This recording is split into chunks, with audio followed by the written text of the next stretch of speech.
Anne and welcome to another video. So in this video, I'm going to be doing a full review on my favorite designer luxury handbag, and that is the Prada duffel bag. I'll be going through a full overview, wearability, what can fit into the bag, and the pros and cons. So this bag is iconic. In my opinion, I have it in the best colorway, which is the fiery red, so the interior is red and it's black Saffiano on the outside, and it's of course got the gold hardware. This is the most coveted colorway and it also has the best resale value out of the Prada duffel bags. This is the size small. As you can see, it's not that small, but I think that this is the perfect size because I think that the bigger size is a little bit too big and it's not as elegant to hold. This bag is definitely an investment piece.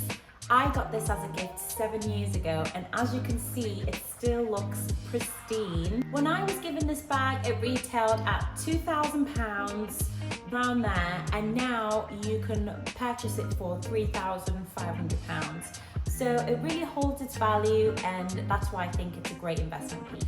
Also, as you can see, it looks practically brand new 7 years later. I get complimented on this bag every single time I wear it. My husband and I were in a Prada store just a few weeks ago, and I popped this bag down to try on a new bag that I was buying, and this man came up and grabbed my bag and said to the sales assistant, "I want this one for my wife." So it just goes to show you how brand new it looks. I mean, yeah, it's still got that leather smell, and this is 7 years old. I use this bag the most out of all my bags, so it gets a lot of wear. And you will see throughout this video why this is my favorite handbag that I own. Outside of this bag is very understated. It is plain black, it's got the gorgeous Saffiano. It's so durable. Honestly, this bag has been through everything. It's been on countless flights, trains, planes, clubs, everything. This bag has really been everywhere with me, and it's so durable. No matter what you do to it, it remains perfect. That is because of the Saffiano leather that it's made of, which makes it really tough and hard wearing. As you can see, it's got a top handle up here, and which is on both sides. And it's also got this luggage tag that you can just take off if you don't want on there, but I think it's quite cute hanging there. And it's also got, you know, a little section inside if you want to leave your name or something, you can do. And it also comes with another strap. I'll discuss a little bit more about this second strap a little bit later in the video. Outside the bag, it's also got this clasp to hold it closed. This bag has no zip. If you look, it's got no zip or nothing holding it closed, so that's why this clasp is quite useful to keep the bag, you know, shut and together. Underneath, it's got 4 gold studs. As you can see, my studs have a little bit of wear on them to prevent the base of the bag actually touching the floor. And not that you should put your bag on the floor anyway, do not put your bag on the floor, it's so bad for your bag. Try and always put it on a seat or behind you on your seat. It has got the gold studs at the bottom in case you do end up putting it on the floor. And it's also got these poppers at the side, so if you open them, it allows you to have a little bit more space in the bag. Let's open this as well. Yeah, it makes the bag a little bit more spacious, whereas if you want the bag to be more structured and controlled, you can close them, and it makes the bag a little bit more sleek and slimline. This bag has amazing structure. Like you can see, there's nothing inside, it's completely empty, but it's kept its structure all these years. It is 7 years old, and as you can see, the structure is not being changed at all. It's just like when I first opened it when it was brand new. So inside the bag, let's open those poppers so you can see. Inside the bag, there are 2 sections. So there are 2 compartments and this middle section right here. The middle section has just got a little like magnetic clasp to it, so you can close and open it like this. It's quite narrow and slim, so the middle section is not for anything bulky to go in there. You've got the 2 sides of the bag to use for your bulkier items, But in the middle, what I do is when I'm traveling, I put my passport in there and my boarding pass or any other little documents or pieces of paper I have. Or if I'm shopping, I put the receipts in there, so that's what lives in there. And also, I actually keep the original authenticity documents I got. What's this? Oh, this is a hotel luggage tag I have. But this is the original documentation I got when I got this purchase. So yeah, I just keep it in the bag so it's all together. So what can't fit into this bag? It's obviously big enough to fit in your glasses, sunglasses, a bottle of water. It could fit in a book if you're traveling. I don't think that it would fit in a laptop. It could fit in a laptop if it was, if you put it in sideways. It'd stick out over the top a little bit, but I have put in a laptop before. It can fit, it's just gonna be sticking up a little bit. It can fit, you know, your little makeup bag or your little toiletries bag that you have with you day to day. So I think that this is a perfect size for a day-to-day, everyday bag. I wouldn't go any bigger than this size, which is the small. I think that the medium bags don't look as elegant. I don't think that they hold their shape as well.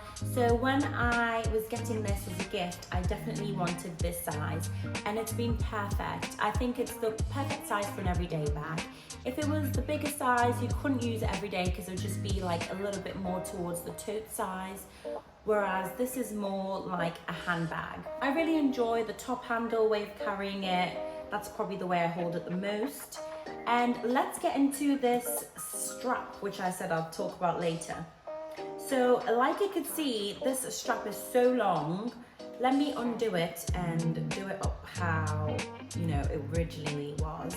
So originally it comes at a very awkward length. So the strap is a very awkward length. It's not short enough to be used as a shoulder bag, but also it's a little bit too long. Like this bag does not look cute as a crossbody bag, but it's the length that you would want for a crossbody. Whereas like you can see, it's quite a big bag. It doesn't look good as a crossbody. I'll do a try on for you in a moment just to show you what it looks like. But yes, it's not very flattering when used like this.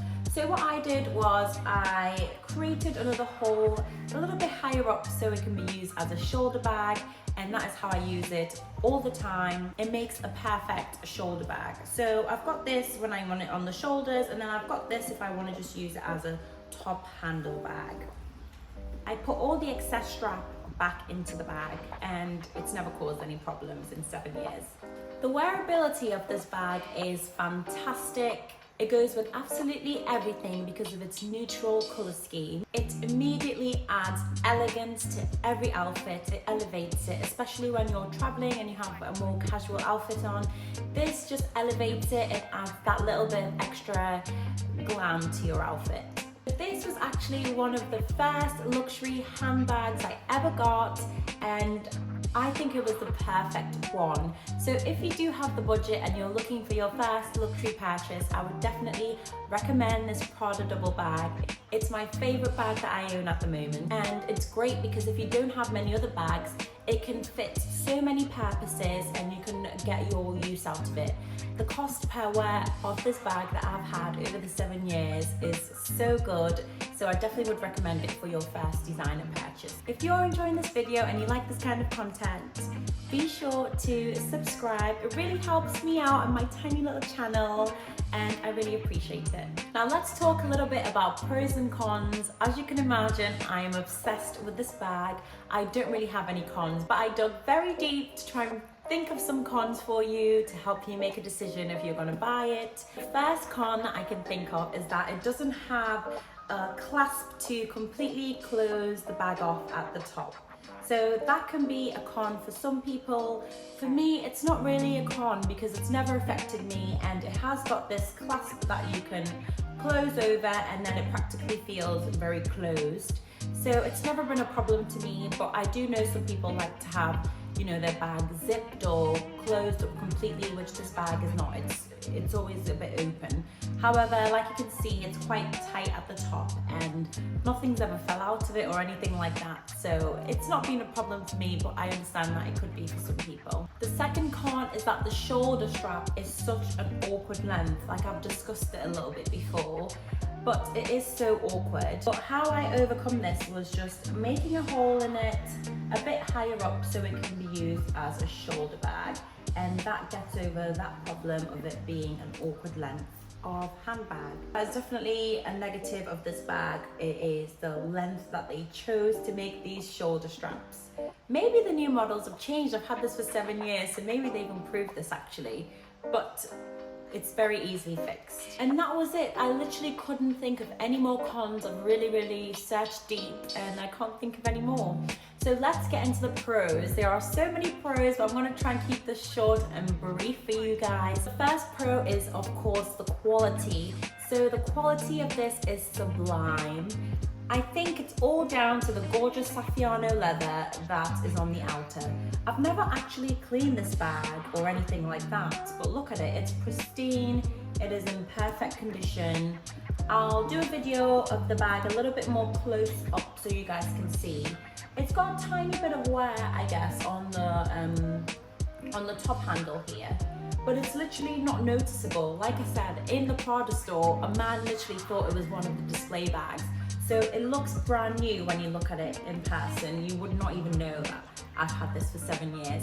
That's my little party trick. I like to shock people with that information. It's so robust, and the cost per wear that I've had on this is fantastic. So that's pro number one. Second pro is the two different styles of strap and how durable they are. It's no use having a long handle that can't be used because it's not very strong. However, I've had this bag very full when traveling with lots of things, and they don't look very strong when you look at them. If you look in the bag, it's only held by, I don't know if you can see that. I'll show the bag a bit closer up so you can see, but it's only held by a tiny little thing, but it just is so strong, and you can put anything in this bag, and the top handle and the long shoulder strap is perfectly secure. So that is another pro of this bag. The third pro is the colorway. It is so understated but still has the wow factor. I think the red inside really adds a uniqueness. So it's very smooth leather inside. It's not got that same Saffiano that it's got on the outside. Inside, the inside's a very smooth leather. However, it's still very durable. I've not got many marks or anything in here. Like I said, I've not ever washed this bag or even cleaned it. It doesn't need anything. I have to mention though that I do store my bags well, which I'll get into a little bit later in the video. I think that the colorway makes it so beautiful and unique, and it goes with absolutely every outfit that you can try on. It's a statement bag, but it's not too overdone, and it's not flashy and in your face. Fourth pro is that it's a timeless classic. It's such a classic bag, and it is so elegant and luxurious. You feel luxurious when you have this bag on, and you look luxurious when you have it on. Every time I wear this bag, I feel so classy and fabulous. The fifth pro is the size. So this only applies if you get the small size. I do know some people who have got the bigger size and they're so happy with it because it's like their, you know, travel bag or work bag. I do still think that this works as a travel bag. Obviously it's not very big, so you couldn't use it as a hand luggage, but it's a great travel bag when you've got a hand luggage already and a big case, so it's just a little handbag for you to travel with. It fits everything that you need for an everyday bag without being too big. Let's talk a bit about how I store this bag. I store it in the dust bag that it came with. This bag is always kept in the dust bag when I'm not using it. I don't stuff it with anything when it's just in storage because it doesn't need it. It's a very structured bag. Make sure it's in a dust bag, prevent anything happening to it while it's on the shelves, and yeah, that's all it needs. It remains perfect. I'll show you the dust bag that it comes in. This is the dust bag that I got 7 years ago. I just keep the bag in the dust bag, and this is how it lives for most of its time when it's on the shelves. I know you want to have your bag displayed and looking pretty on your shelf, and I have done that. So for about a year I had it out of the dust bag and had it on display, and I'm actually having my new walk-in wardrobe designed now, and it's being built, and I think I will have it just on display then. So it is durable enough to not have in the dust bag, but I think whatever you can, try and keep it in the dust bag. And that's enough of me going on about this bag. I hope this video really helped you and you enjoyed it. If there's anything I did mention or something that you wanted to know a bit more about, go ahead and put it down in the comments section below and I'll be more than happy to help. Thanks for watching and I'll see you in the next one.